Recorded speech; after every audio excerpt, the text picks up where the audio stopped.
நான் செந்தில். இந்த கதை ராம் ஜனனி கதை இல்ல. இது நாம் பார்த்த உண்மையின் கதை. அவங்க எல்லாருக்கும் இது ஒரு சாவுதான்.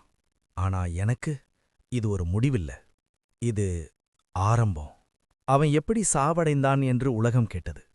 ஆனா அவன் எப்படி வாழ்ந்தான் யாரும் கேட்கல. You know the story from my perspective, but What about mine?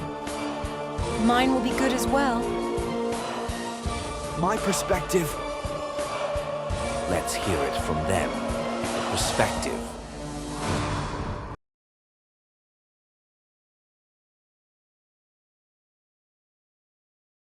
அவன் பேர் ராம். நான் அவன் நண்பன் இல்ல, அவன் வாழ்க்கைக்கு சாட்சி. அவன் அப்போ இப்படிதான் இருந்தான். சிரிச்சா முழுசா சிரிப்பான், காதலிச்சா உயிரோட காதலிப்பான். அவனோட காதல் ஒரு குட்டி கதை மாதிரி ஆரம்பிச்சது. அது ஒரு புயலா மாறும்னு யாருக்கும் தெரியாது.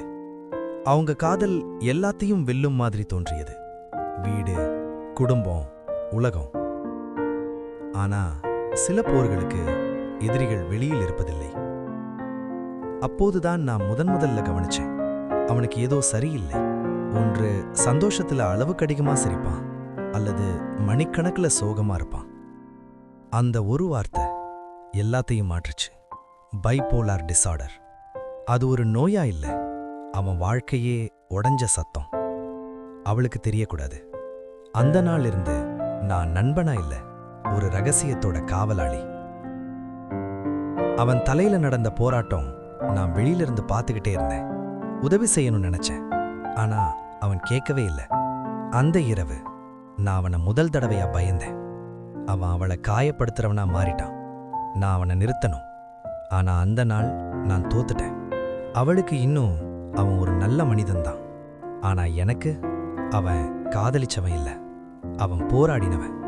உலகம் அவன் சாவ பார்த்தது, நான் மட்டும் அவன் தினமும் சாகிறத பார்த்தேன்.